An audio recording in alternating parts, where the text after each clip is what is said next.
So prior to COVID happening and really understanding what the severity was, we were literally delivering wholesale 7 days a week.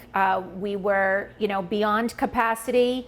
We were, just killing it, baking 7 days a week, open 6 days a week. And then slowly but surely, as my wholesalers started to pull back, my dialogue was really very proactive with them to start and said, I'll be open if you need me to be open, but if you start to close, let me know, because that's really going to decide what my fate is. And slowly but surely, they all started to close.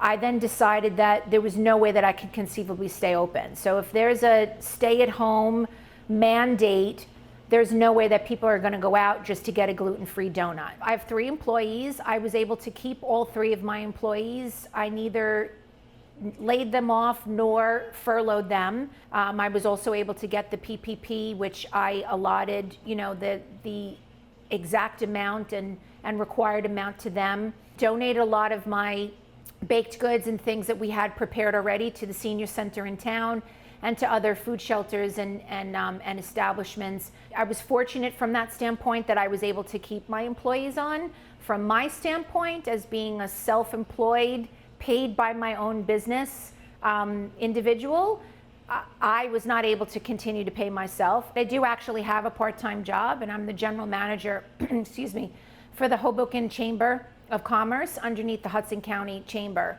So I'm fortunate that I still had employment and some sort of payment and pay to a certain extent, and that we did a lot through the chamber to get a lot of information out to folks. And again, I used myself as the case example. What information would I need to hear that was being pushed down from the government, from the Department of Labor, from the governor himself, and so on about what we were required to do, what we needed to do, and how we can get some sort of support. Unfortunately, I'm sorry to even say this, I was not able to get any of that. But when we first closed, I immediately got myself on every webinar with NGEDA, with NJ.gov, with the SBA, et cetera. So I applied for unemployment, thinking, based on what the information that was being shared with us on TV and so on, that I was eligible for PUA, right, the Pandemic Unemployment Assistance.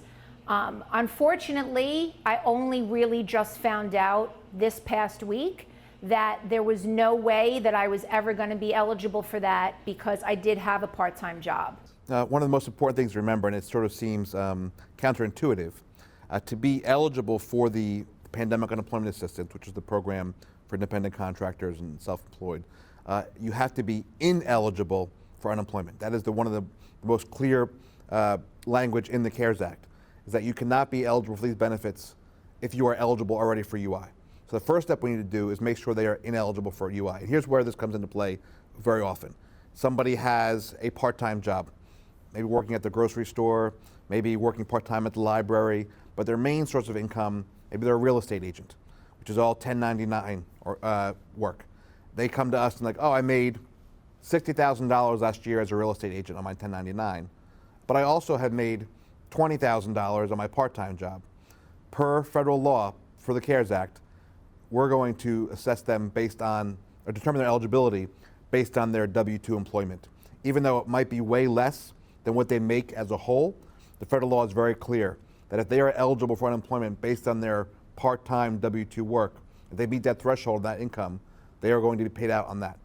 So my understanding of what PUA was supposed to be was to help support small businesses, or at least I thought self-employed individuals, and that I could have gotten at least some sort of benefit, which I again understood to be just the 600 supplemental. And if I could have gotten the 600 supplemental, then that would have bridged the gap between the part-time job that I have and what I could have paid myself from my own business if I was still open. But again, however many months later, I literally just found out this past week that I was never going to be eligible for that because I had a part-time job. So how long was that between when you filed and when you found out? So March 22nd is when I filed, and I found out today is Friday, on Tuesday Wow. of September, So wow, that's almost 6 months. 6 months later. Yeah.